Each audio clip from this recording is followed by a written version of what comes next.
Bonjour, suite de la correction du brevet blanc de décembre 2016 avec l'exercice 6.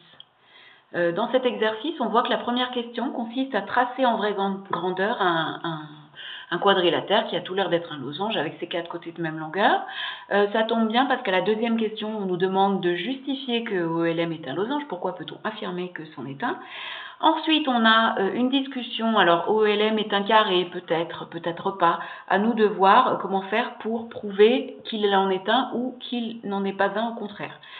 Première partie, le tracé et la construction, surtout ne pas passer à côté parce que ce sont des points faciles à gagner. Donc, je trace pour commencer la diagonale ME qui mesure 56 mm, donc 5,6 cm.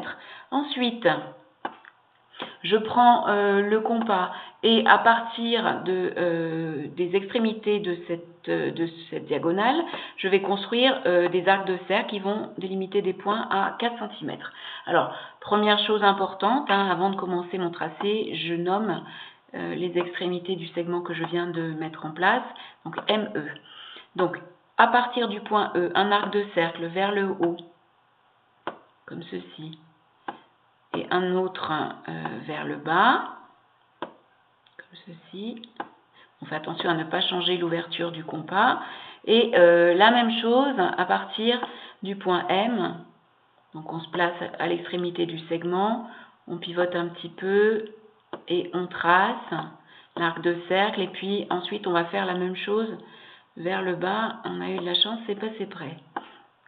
Voilà, si jamais les arcs de cercle n'étaient pas séquents, ne pas hésiter à recommencer de la même manière. Si jamais le dessin se termine là où on ne le souhaite pas, dans du texte par exemple, ne pas hésiter à recommencer non plus. Alors ensuite, moi je vais tracer les côtés du quadrilatère avec un outil qui permet d'avoir des tracés rectilignes. Évidemment, c'est la règle. Donc ici, de M jusqu'à O, de O vers E, de E vers L et de L vers M pour finir. Voilà, donc je vais aller nommer les points que je viens de relier. Voilà. Donc OELM.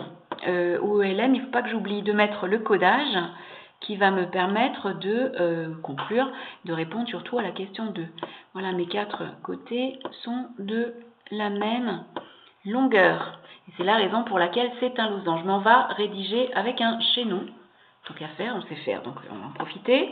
Alors, on sait que OELM a 4 côtés de même longueur. On pourrait éventuellement marquer, on sait que de point OE égale EL égale LM égale MO, c'est pareil. Je récite ma propriété. Si un quadrilatère a 4 côtés de même longueur, alors c'est un losange. C'est quelque chose qui fait partie de ce que vous êtes censé savoir en troisième, même si ça a été vu dans les années antérieures. Et la conclusion, la fin du chaînon, donc OELM est un losange et on a parfaitement justifié l'affirmation qui est ici. Question 3. Ce losange est-il un carré? Quelle est la condition pour qu'un losange soit un carré? On le sait, il faut qu'il y ait un angle droit. Alors, à tout hasard, on peut prendre une équerre, mais c'est juste une espèce de contrôle visuel. Parce que là, clairement, ce n'est pas l'équerre qui va pouvoir trancher. On aurait l'impression qu'il y a un angle droit, on peut faire pivoter l'équerre. Bon, mais c'est pas une équerre qui va donner une preuve de quoi que ce soit, ça s'est jamais vu. Il faut écrire une vraie démonstration. Quelle est la démonstration qui permet de montrer qu'un angle est droit ou au contraire qu'un angle n'est pas droit? C'est celle qui fait intervenir l'égalité de Pythagore.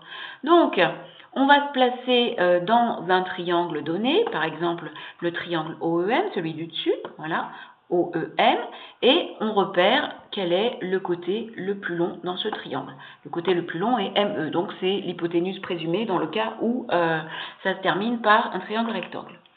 Je rappelle ensuite qu'on fait 2 calculs distincts, et c'est pour cette raison qu'un moyen pour être sûr d'y arriver, c'est d'écrire d'une part et d'autre part.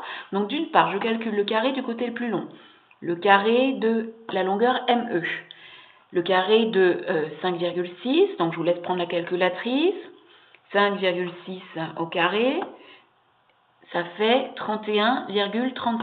Ensuite, Et là, c'est vraiment un moyen mnémotechnique, hein. C'est pour vous, pour être sûr de ne pas écrire une bêtise, je trace un trait, je sépare verticalement mes deux calculs. Comme ça, au moins, j'ai pas la tentation d'écrire quelque chose de faux, qui serait d'écrire l'égalité d'emblée sans savoir si elle est vraie. D'autre part, je calcule la somme des carrés des longueurs des deux autres côtés, c'est-à-dire OE carré plus OM carré. Ça tombe bien, ils sont tous les deux égaux à 4, ces nombres.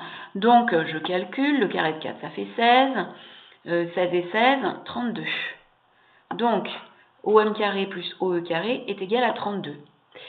32, et là-bas, on avait 31,36. Force est de constater que c'est différent tant qu'on l'écrit. On voit que ME au carré est différent de OE au carré plus OM au carré. Et donc, l'égalité de Pythagore n'est pas vérifiée. L'égalité de Pythagore n'est pas vérifiée.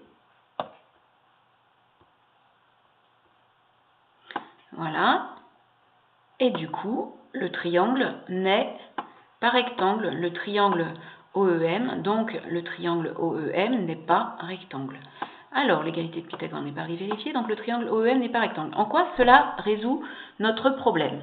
Eh bien, tout simplement, si notre OELM était un carré, comme dit Marie, il aurait 4 angles droits. Or là, qu'est-ce qu'on vient de montrer? On vient de montrer que celui-là n'est pas droit. Donc, ça veut dire qu'on n'avait pas affaire à un carré. Je vais rédiger. Si OELM était un carré, il aurait 4 angles droits. Or, on vient de prouver que l'angle en haut n'est pas droit, donc OELM n'est pas un carré. Voilà comment rédiger en toute rigueur le fait que c'est Charlotte qui a raison. Donc on va peut-être le préciser ici pour terminer. On termine donc en répondant à la question posée et du coup c'est Charlotte qui a raison. Et c'est terminé pour cet exercice.